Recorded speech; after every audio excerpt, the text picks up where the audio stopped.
Hey there, my name's Danny Leibrandt, and welcome back to Pest Control Success Stories, where we interview the people crushing it in our Pest Control Millionaires program. Today, I'm thrilled to be joined by Jorel Solis, owner of Confidence Pest Control, and Jorel is a Marine Corps veteran, a husband, a father, and an entrepreneur who's built a thriving locally owned pest control business serving the Temple and Belton, Texas area. In this episode, we'll dive into his journey, how he went from a veteran to business owner, the challenges he's overcome, the strategies he's used to scale, and what's next for Confidence Pest Control. So without further ado, Jarrell, welcome to the show. Hey, thank you so much, Danny. I can't tell you how awesome it is to even have the opportunity to be here and speak with you. So from the bottom of my heart, man, thank you so much. Absolutely, man. No, it's really good to have you. And like I was saying before the show, dude, I see you all the time on social media. You're always posting. You're so good about that stuff. I feel like a lot of pest control owners, for whatever reason, maybe they don't believe in social media, or maybe it feels kind of awkward to get their faces out there. But I really respect what you're doing of, documenting what's working, posting a lot of YouTube videos, all that stuff. I really respect it. Yeah, man, I appreciate it. Just the same thing, and shout out to Jonas Olson, but he's that guy who was like, hey, man, somebody needs to do it. Mhm. If no one else is doing it, might as well be me. And so that mindset is, I'm right there with them. I'm like, hey, let's just post. And there's really not a whole lot of people that I found that were doing it. So said, somebody's got to do it. I might as well be the one. Yeah. Well, I think it's going to be so cool as you continue to grow because you're just going to hit these crazy benchmarks and people are going to look back and be like, dang, I mean, everything he was saying was right. And he, from almost the very beginning, he's telling us what to do. So, yeah, so cool. So awesome. Love that. I wanted to dive a little bit back into your background to start. And, I know, like I mentioned in the intro, that we're actually a Marine. And like I also told you, thank you for your service. I really appreciate it. I'm sure everyone else really appreciates it. Um, can you tell us, I mean, first off, how did you become a Marine and what was that like? Oh, thank you. First of all, thank you. I appreciate that. Mhm. Um, Man, honestly, that was something that I can legitimately say that I always wanted to do. Uh, Hmm. yeah, I also I never planned on making it a career, but I really did always want to become a Marine. And funny enough, I was just telling the story.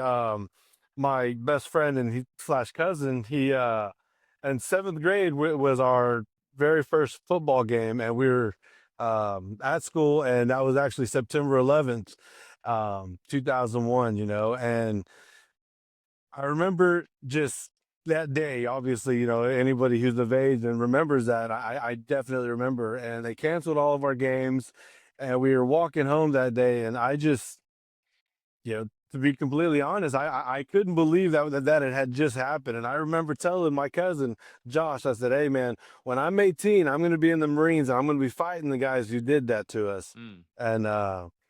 And I come from a very small Texas town where patriotism, man, we're all big on it. But yeah, man, and that's what kind of planted that seed back then. And from there, I just always knew that I was going to do it. I knew that I wasn't meant for college. That was never my thing. Um, but I always enjoyed a challenge. And if you're going to join something, if you're going to do something, be the best at it. And the Marines, there's a tip of there's a tip of the spear, So, literally, I turned 18.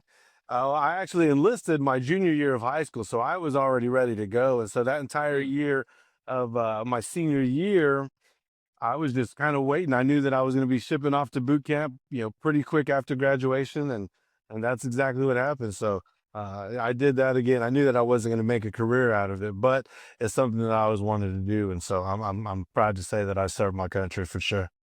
Absolutely, man. No, I'm a total patriot myself. So I just, I have so much respect for doing that. And wow, that's okay. So you were inspired by 9/11, and Yeah.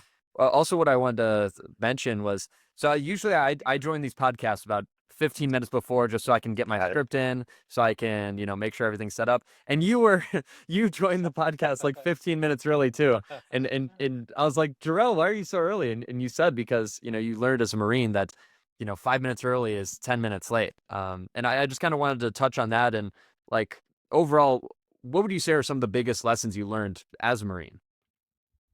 Accountability is probably one of the biggest ones, and that's something that I hold very, very dear to me. Just, that's a principle and just a life skill that, the sooner you learn it, the better. Accountability and leadership.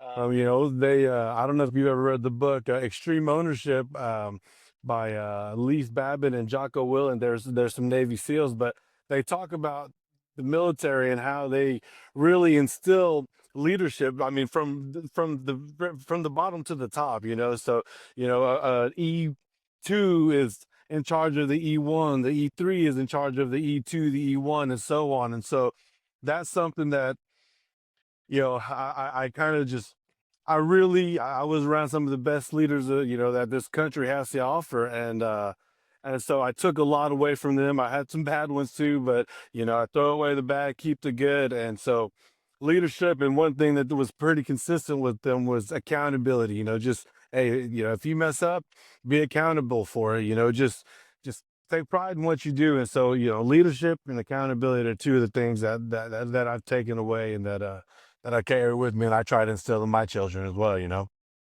Love that, man. And then what happened after you were a Marine? What was the pivot to pest control? Oh man, it's that was a long road as well. Just like 99% of the people that are in the pest control industry, it really just kind of fell into my lap. Yeah. I mean, nobody really ever says, "Hey, when they're 8 years old, I can't wait to grow up and be an exterminator, a bug guy." That's just Mhm. it's not a sexy industry, but I tell you, I love it, but it's just not super sexy. And so yeah, man, after the Marine Corps, just like anybody, I was a little lost. You go from a brotherhood and the camaraderie of all those Marines to now you're, back, just back home typically, and you're just on your own. Luckily for me, I'd met my now wife right before I got out of the Marine Corps, and so we were together. And I was just trying to find, you know, really what I was going to do next. So I did a few different things. You mentioned my posting videos. I just posted a video of my first day in the West Texas oil field, man, Hmm. and I did that right after the Marine Corps. It was like, hey, the oil field was booming in Texas. I have a lot of family out there, so went out there. I was a truck driver at one point. I worked for the city at different points. So I mean, I've done quite a bit of it all, Hmm. but one day, the one job, it wasn't working out, and I left there. And my father-in-law, funny enough, who was with a company, he said, we actually just had to fire a guy. Um, I'll give my boss your number. And he was a military, he was a Navy guy. And we talked for 5 minutes. He says, oh, dude, you're hired. And he said, come on, we show up on Monday. And, we did some training. I was in a truck learning what they did. I said, hey, man, this isn't too bad. And I really just thought it was going to be something, an in between until I found something that I could, again, more sexy, something that I could, Yeah. it was just something that I could have while I was looking for something else. But, we fast forward, all this time later, and I really fell in love with the industry and really the relationship part of meeting customers. And like, I like to be very customer friendly, and I love to meet new people. It's something that really I love doing. And with pest control, that's exactly what it is: solving problems and meeting new people, building relationships. So I pretty quickly fell in love with that part of the business. And the killing bugs, man, that's easy. Anybody could Mhm. do that. But building the relationships that I've built, it's been really special. So that's how I got into it, and that's why I stayed in it, and ultimately why I decided to start my own pest control company. I wanted to, you know, I knew that being an employee, I would really never get to where I wanted in life. I just like most people, I read Rich Dad Poor Dad, and Yeah. and so I said, "Yep, entrepreneurship's the way for me." And it kind of, I'm reading, the E-Myth and all these business books, and I'm like, "Oh, that's why I was never really a good employee. I'm not made to be an employee. This is the harder path, and I'm one that takes that harder path. I like challenge, and I like to push myself. So I knew pretty quickly once I got that seed of entrepreneurship that this is the only way to go. And fast forward 2.5 years. Well, fast forward a little bit. Now I'm 2.5 years in, man. So I love every bit of it too. Yeah, so cool, man. So yeah, you're 2.5 years in. First, I want to ask you, what was that first year like? Was it tough, or what did you learn there? Um, it was scary. Just I mean, you ask any entrepreneur, especially those that are bootstrapping, it's very scary. Um, but one of the things, you asked me about the Marine Corps earlier, and another thing, that's why it's confidence is, confidence comes from accomplishing hard things, and Mm, I'd always been an athlete, always played football, always did stuff that was harder. The Marines, that's hard. Get into boot camp, doing the things that I've done, those are all confidence builders. And so that first year, I knew that I could do it because I've been proven not anybody wrong, but I've been proving myself right time and time hmm and time again. So I knew that I could do it. It was just a matter of getting it done, man. And it was scary. It was very scary. You go from a steady paycheck to now it's all on you. So I mean, I'm willing to drive 2 hours away to make $100, doing whatever it takes. And so it's scary, but it was rewarding. I learned a lot about myself. I learned again that I learned that I could make it happen. I just continue to reaffirm that hey, I've got my wife, I've got my kids, and I've got myself. And honestly, I don't think you need much more than that. And so, yeah, I just learned really how hard it is to start a business, mm. and you really find out your support system, all that, you find out a lot about all that, especially in that first year for sure. Yeah, yeah, love that, man. So you just passed six figures, which congratulations, and you also just passed 200 reviews, which is awesome. Um, Thank you. I think we'll cover the reviews thing first. Why uh, why are reviews so important, and how have you gotten so many? Well, they're important. I mean, you talk about it as well as really anybody who does marketing. They talk a bit Mhm. and they really hammer it down. Hey, Yeah, Google reviews. Back then, what they weren't as important. You could pay to be, top of Google. Um, you could do a lot more and you could still do well. But nowadays, and in today's world, and I see it as well.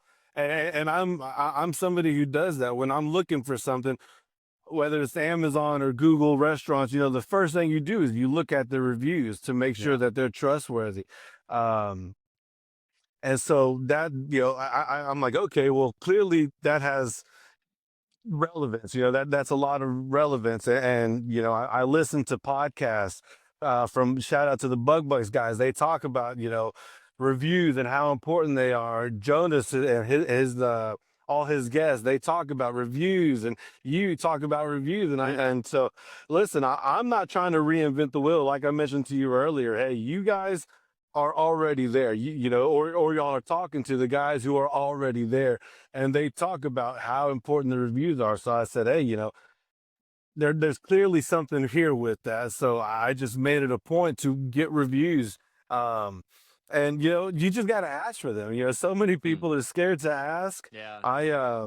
Yeah, that's never been me. I build a relationship with the customer, and if you do a 5-star service, and if you have a really good relationship, you should have no question asking for a 5-star review. And so that's exactly what I would do. You get people to like you. One, you're going to get a review. Two, you're going to get a lifetime customer as long as you continue to hold up your end of the deal to take care of their home. So it was just a no brainer. Hey, Danny says get reviews, so I get reviews. And so that's what I've been doing. And yeah, I'm proud to say that, I just hit that 200 mark. I'm at like 206. And uh, in my area, the only people that have more than that are, multi-billion-dollar companies, the Orkins and the Terminexes of the world. Other than that, it's me. And that has helped me because Google rewards that. They see that I'm consistently getting people to Google, and that I'm consistently getting reviews, and that I'm responding to the reviews. And so I've seen from, the day one when I first got Google verified, when I was at the very bottom of page 5, to where now I'm on page 1 and I'm getting, 50% of the calls that I'm getting are from Google. So I can, and that's that I hadn't invested in SEO. I hadn't paid for anything. Everything that I've been doing was just all completely on me, my own website and my own um, reviews, taking the time to get that. So it paid off again. Yeah. And that's not, that's not me telling everybody. That's, you guys told me that. And so I'm straight up a benefactor of someone who can tell you that, hey, listen to what they're saying, because I'm reaping the rewards from doing exactly what you guys told me to do. Yeah, definitely. No, no, I'm the same way. I don't like to say like I'm the biggest expert or whatever, but I like to listen to all the other experts, and I love that you do this too. You listen to all the podcasts and read all the books. It's like, well, if everyone says to get reviews, if everyone says to start posting content, I should probably do it, right? So it seems like, and I really like that you've taken that initiative to learn as much as possible. So like, I guess I'll ask you this: what is one of the biggest things you've learned recently with your business? Mm. Um, one of the biggest things that I've learned recently, man. Well, honestly, I will tell you that I recently did start doing some SEO. I found somebody local, and I'm already starting to see the benefits of that. Obviously, I know how important websites are in today's day and age, and that that a good website is a 24/7 salesman for you. So SEO is the one, but another one is really content, man. Content, content, Mm. content. It took me a second to realize, but yeah, content is king. Everybody says that. I mean, anybody who does marketing, they're just, hey, get content out there. Just get content, get in front of people. And Jonas, he says it in almost every podcast. He says it's not the best product that wins. It's the best known product. And so I'm like, hey, he's absolutely right. And so I've really learned it, and that's that I've been posting, pretty regularly from the day that I started. But over the past few weeks, excuse me, over the past few weeks and few months, I've really hammered down posting regularly and just being in front of people and really being authentic and letting people see who I am, because people want to buy from people that they know, like, and trust. And if they think that you're just that you're fake, or that that's not really who it is, and that they're not going to really give you that time of day. But by posting it and being in front of so many people and being authentic, as authentic as I can be, that really does help me. Again, I'm getting phone calls every single day, and I'm getting messages every single day from Google, from my reviews, and then from Facebook, because people just that they see me and they'll ask their neighborhood page, and it's really cool because you'll have 20 to 25 people comment on that post, and it says, hey, Jarrell and confidence, and it's just the same thing down. And I've really become an authority in all these small local groups, which is really something I'm proud of. I love it, because all these other customers, and even people that aren't customers but just see me posting content, they're the first ones to recommend me. So that's something special, and that's something I love. Post content. Yeah. No, no, definitely. Yeah, no, Jonas mentions it all the time. I see you mention it all the time now. Like I just watched your recent video on digital marketing, and you mentioned all those things. Content is king. You need to be posting consistently. And I think especially as a small business owner, maybe if you're under $1 million a year or so, because that's, I would say, how you like separate yourself from the big guys. All the big guys are all corporate companies, and that their staff can't really relate, or they can't have like a face of the company. But you, as a smaller business owner, you can connect with your audience, and it might be you servicing, or it might be someone that you've directly trained, and it's much more personal and relational, and that's attractive to a lot of people. They don't want just, or a lot of people don't just want a random company. They want someone like you who's locally owned, that is doing a good job. And that's, I mean, they can watch tons of videos of you online and be like, oh, I feel like I know this guy. He seems like just a good person. I like his business. Yeah, absolutely, man. You hit the nail on the head. I get so many people that reach out, and it blows my mind, because I mean, just so many people, that I'm just in front of, and yeah, just post content, man. It's awesome. I love it. I really do. Just again, following your footsteps, following all your guys' footsteps. Yeah. So then what content have you seen work best? Because you've been posting for a while now, and I know you post super consistently. Like, what have you learned, and what is the content that you like to put out? I do like to do informative stuff because, that's something, and you really have to know, and you guys talk about it, you have to know the platform that you're using. People Mm. aren't on Facebook to buy pest control. And I understand that people are on Facebook during their lunch break or whenever they're just killing time or in line for their kids, whatever the case is. So, if you come in there and you're just selling them, telling them how great you are, all that, they're going to scroll right past it. But whenever you do something that's funny, or something that's helpful, really post to, if the time of year and the season and whatever pests there might have, wasps are really bad right now. So if you post a video or pictures of wasps, that immediately, hey, you know what? I have that on my garage door or my front door. So again, it automatically, kind of pauses them, maybe not stops them in their track, but now they kind of take note. So that's really good. That's been helpful. And then some of the funnier stuff, man. I have a video of me using my web pole, and it's so high, and even in the caption it says, like, this heat in Texas has me thinking about a career change. And the pole is standing straight up, and I go over there and I kind of do a little stripper type move to it, and and it's just the funniest thing. But that one blew up, man. That was, and when I say blew up, I don't mean,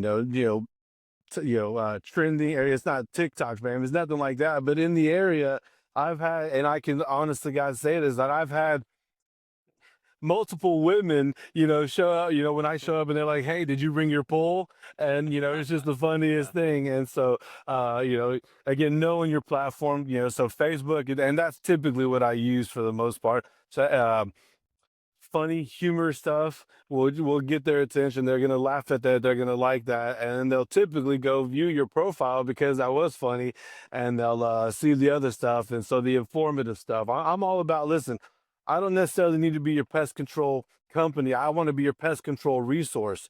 And and that's a great way to earn people's trust when they know that they can reach out to you, and you're not just going to tell them, "Oh, I'll come out and fix the problem." When you tell them exactly what they can do at a fraction of the cost, you've earned their trust.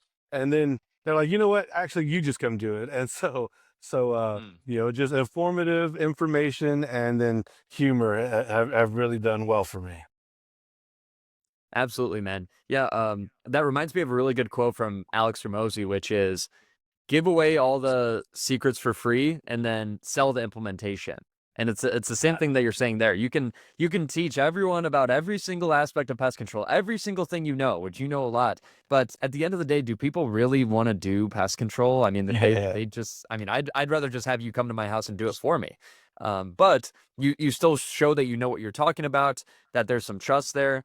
And also, I mean, another component there is if you're giving away genuinely valuable stuff for free of, hey, the wasps are coming, put out this kind of thing, or maybe, you can buy these traps for super cheap. Just go and buy this and you don't even need to hire me. Um, then that makes people trust you much more. And really the point I was making was, if they get so much value from your free stuff, then they're like, oh, well, the paid stuff is going to be so good, right? Right. Oh, absolutely. Yeah, 100%, man. And you're absolutely right. Yeah, yeah, 100%. Um, okay, cool. So let's jump more into the actually I'd like to talk about the group a little bit because I think you joined the group, it might have been a year ago or so, maybe a little bit less. But talk to me about your experience joining the Pest Control Millionaires program, and kind of the background you gave me, which is like you met Jonas, you joined, like what was that progression?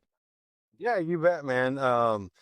Yeah, it's a great program too. I mean, that's literally helped me get to the six figures. I will say that absolutely, and that's that I'm a fraction into the program, man. I really, I mentioned Facebook and partnerships, and then the Google reviews. So like, I'm at the very beginning of the program, and I Yeah. found a honey hole, so I'm just getting everything that I can out of that.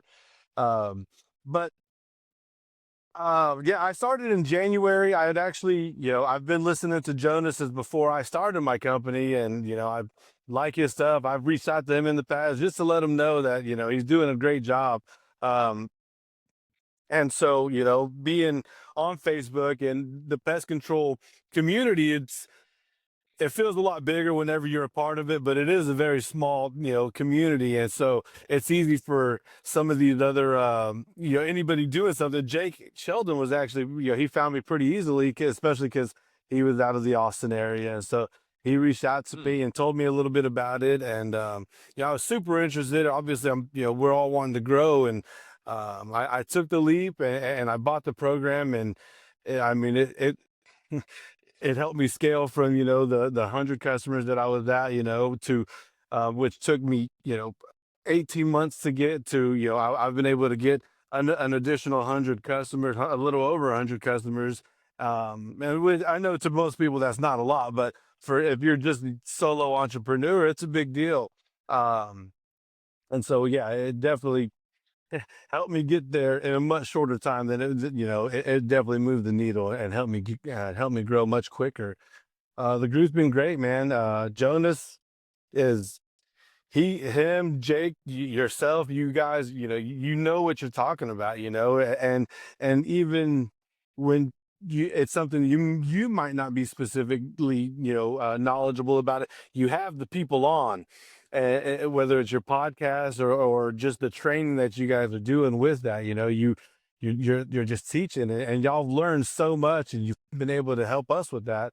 Um, so yeah, man, the group is great. It's really cool because anybody who's anybody in the pest control world knows who Jonas Olson is, and right, and yourself as well. I remember listening to your very first podcast, and to see how far you've come is really awesome. But Jonas is dude. He's here to help, man. I mean, all you guys are, but for me, I'm always starstruck. Anytime we hop on a Zoom and there's Jonas talking, I'm like, hey, dude, this is that guy that's all over, you know, Facebook and everything, and just it's really really neat. But it's been great, man. I got nothing but great things to say about it. It's been really really awesome. Yeah, no, I appreciate you saying that. And wow, I didn't realize you've doubled your customers. And like you said, it might not feel too big to some other people, but I mean, doubling, and you've been in business for less than 3 years. So if you extrapolate that, and 5, 10 years in business, dude, I mean, you are going to be knocking it out of the park. So that's so cool. And yeah, no, it's been really cool to see the progression of the group. And I joined the partnership, I don't know, kind of earlier this year, maybe January, kind of like you, where when you got involved. And like you said, I just uh, there's not enough good things to say, or there's too many good things to say about Jake and Jonas. They're just Right. absolute killers. And yeah, like you said about Jonas, it's so funny. I was hanging out with him in Escanaba at his house. I think it was like 2 weeks ago or so, and it's so funny. He is even famous at his daughter's high school. She was almost complaining. We're all just hanging out in the TV room. And she was like, even like all the kids at my school know you. It's so weird. But like that's how much of a local celebrity he is. And I kind of jokingly said, but I think it's true. When these kids grow up, when they get a house, they'll probably use his company because they've known his company for their whole lives, and they know Jonas specifically. And like the point we were mentioning earlier of how you post content and people trust you, um, it's much easier to trust and connect with a person versus a company, right? So people actually know Jonas of Pest Badger and Jorel of Confidence Pest Control, not just the company name, right? So I think that's important to note too. And yeah, no, I just think that's super important, and you guys are doing that well. So also you mentioned a little bit about strategic partnerships. Have you done anything there yet? Just a little bit. It's been a great one. I partnered with, and we've become really, really good friends. On top of that, we even coach our sons on in flag football. We coach them together. We said, hey man, you have as a lawn care company, and I got a pest control company. We got to talking, and Yeah, man, we said, "Hey, this is something that we can do, I'm not trying to take your customers, I'm trying to help them and vice versa." So we've been, we hit it off and we become great friends, but yeah, that's again, has been another honey hole for me, anytime that any of his customers need anything, he says, "Yeah, I'm going to send my guy out here." Not, yeah, and that's the thing, we don't really give them that option. People ask me for lawn care, and I say, "Yeah, I'll send them out here. Don't worry about that." I don't even give them another option. Not, "Hey, I know these guys." It's, "Hey, I know." Shout out to Adamson Lawn Care here in Belton and Temple. But yeah, I tell them, "Hey, he's the best in the area, so you're in good hands." And the great thing about that with referrals and partnerships is once you're in, your partners are in as well, because these customers trust you and they trust that you're not just going to meet anybody off the street and say, "Okay, yeah, you can go to my customer's home," because these customers are important to me. And just like his customers are important to him. So we met, we knew that we did the same thing, but we were still feeling it because we used to coach against each other. And it's like, all right, hey, we're actually pretty cool. And once we realized that we were both, good guys, and we knew that we were somebody we could trust, that one just it blew up, and I've gotten quite a few customers of his to not only sign up for pest control, but drop who they were using and switch to us, Hmm. and vice versa. So I've gotten plenty of new people that moved to the area where there's a lot of military areas. So I make sure I said, "Hey, when you decide you want some lawn care, you don't have to worry about it. Adamson Lawn Care is going to get you taken care of." And so, yeah, it's Yeah. been really Yeah. cool. Yeah, no, like Jonas has said, that's like probably the most natural pairing for a pest control company is finding a lawn care company or vice Mhm. versa. Because assuming you don't have any overlap, I mean the services naturally go hand in hand. And you can also obviously you can partner up with other businesses and such, but that's so cool that you guys are both coaches and you guys met each other there and it seems like you have a great relationship. Yeah, absolutely, man. Yeah, it's been. Yeah, I mean, again, it's been a game changer, and that's that. I've got a list. I've reached out to other companies, and one of the things about that, and one of the criteria for me, whenever the program talked about getting those strategic partners, I have.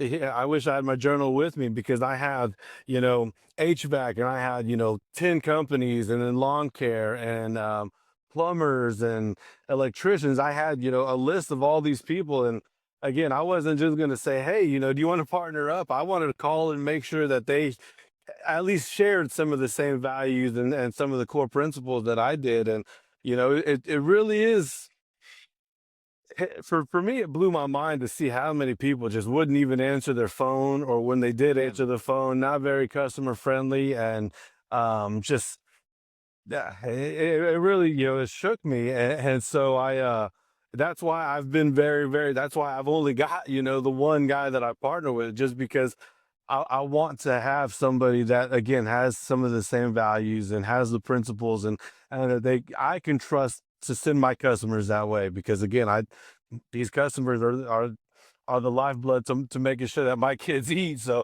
I want to make sure Yeah. that they're taken care of. Yeah.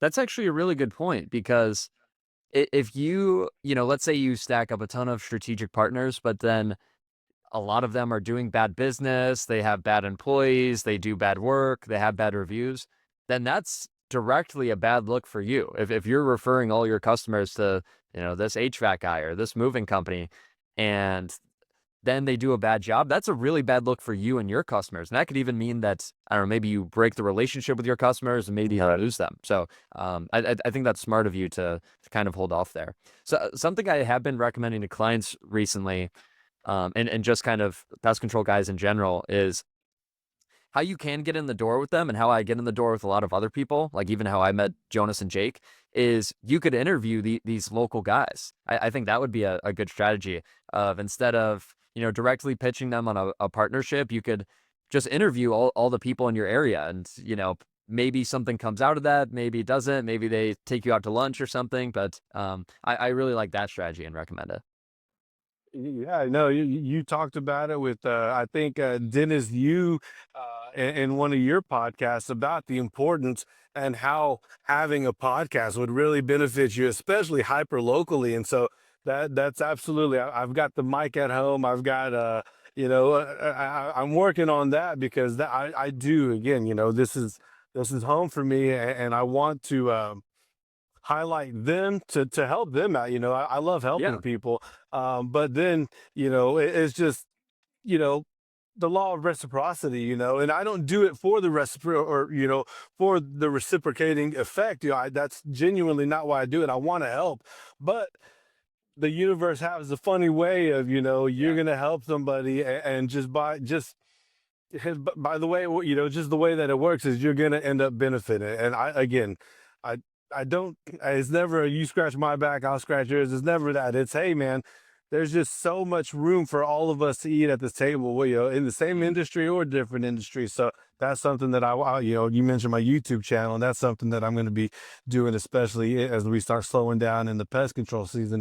I want to focus a lot more on content. Is bringing some of these other local business owners so that one, I can get their name out there, the word, and hopefully it helps both of us. Yeah, yeah, definitely. No, I think that's a no-brainer when, getting some of these strategic partnerships. Awesome. Well, that was great. And also, I wanted to ask you, what does the future look like for Confidence Pest Control? Where are you headed? What are your goals? Where would you like to be? Um, it's funny you say that, and I think about that a lot, because people always, a lot of books and a lot of people will tell you to start with the end in mind. They say start with the end in mind. And I think that's, great. Maybe you do want to sell it. I've got 3 kids. My son, he's in here with me all the time. He's always working. He talks about wanting to take it over. But I mean, long-term goals, I really don't know. I don't ever want to say that I want to get to a $10 million company and just stop right there because as I grow, I really want to invest in people. I want to get a great team, board confidence. That's going to be my goal, and to develop people, to really truly develop them and bring the best out of them because one thing that I say is I can't change the world on a major scale, but where it starts at is with home and your family, your wife, and your kids deserve the best version of yourself. And Mm, I want to be able to help others get their best version of themselves so that they can, you know, so their family can see that. And there's just so people have so much potential. So I don't ever want to get to a point and say, okay, I have 3 offices and I'm just going to stop right there because I'm good with that. I feel like that would be a very, very selfish thing whenever I have people in the team who are still wanting to grow and they say, hey, I can actually manage these 3 offices. Let's get another 3 offices. So I don't know, man. Long-term goals. I don't know. I just want to go and just get a good team on board, and then just let them take this and really grow and see what kind of potential that they can reach. But short term, man, my goal is just to get a technician on board. That way I can, work on the business, do a lot more content, and then just have him. Um, running the route and grow that and just growth. That's the key thing for me is just trying to get to a point where I can get so I can get a team, man. That's really what my goal is to get a team and to get people bought into the vision that I have for the company and just let them take it and run. awesome, man. No, no, I think really the sky is the limit for you. I know you're super ambitious and you're an avid learner, which I think is super important.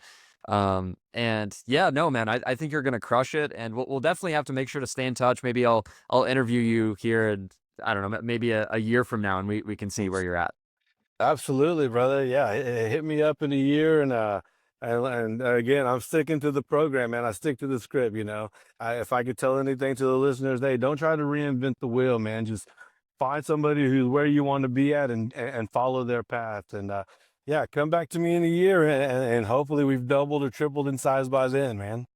Yeah, yeah, for sure. And that you already answered the last question I was going to ask, but maybe anything else you wanted to mention.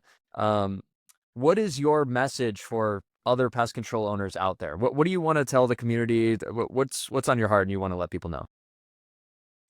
Um, Again, right back at that, find somebody that, that where you want to be at. And the great thing about this industry, we talked about it, is small, it's tight knit. And, I guarantee you, somebody who knows somebody who knows somebody, and Mm, we're all connected somehow. It really is a small industry, but it's a very, very giving industry. That's what I love about it. People are very open, especially in today's day and age. I know we've come a long way from, back in the 70s, 80s, 90s, where everything was very close to the vest or to the chest. Now the information is out there. And the thing that I want to tell them, where at whatever market you're in, do not be afraid to be the one to stand out, mm. because just like Jonas says, it's the best known product that wins. Take advantage of social media, post content, and just be willing to be out there. Put yourself out there because um, people are going to love it. They do love it. And you're going to earn their business. You're going to earn their trust and lifelong customers as long as you continue to do those types of things. Amen. Well said, man. Cool. Well, that wraps up the podcast here. Where can people find you online, Jarrell? Where can they connect with you? You can have, we've been talking about Facebook. That's one of the easiest. Yeah, I'm there. There's not a whole lot of Jorel Solises out there. And just like as far as I'm aware, there's only one Confidence Pest Control. So if you want to find me, I'm very, very easy to get a hold of. And I'd love to connect with anybody and everybody that I can. Awesome. So that is Jorel Solis. He's on Facebook. I know you're on YouTube too. I believe Yes, TikTok sir. as well. So I'll Yes, link sir. all those in the description. And anything else you'd like to plug or promote? No, man. I just want to say thank you. I really want to give a shout out to Jonas. I know I talk about he's one of those mentors of mine. Even if he doesn't really know it, we talk about that, and I love what he's doing. I love what you're doing. Shout out to Jake. All you guys. To everyone who's out there making podcasts and videos, and you guys are helping all of us. So just keep it up, man. I can't thank you all enough for everything you do. Definitely. No, we really appreciate it, and that's my whole thing, and our whole thing too is like I want to give as much as possible. It's not about well, like you said, scratch my back and I'll scratch yours or whatever. Like no, I genuinely want to be a good person, and I find fulfillment by helping people. So cool, man. I think it's been a great show. It was great connecting with you. I know we've had some fun calls before, but it was great learning more about your story, and we'll definitely stay in touch, Terrell. Absolutely, man. Thank you so much for having me again, and just from the bottom of my heart, thank you, Danny. I appreciate this. Of course, man.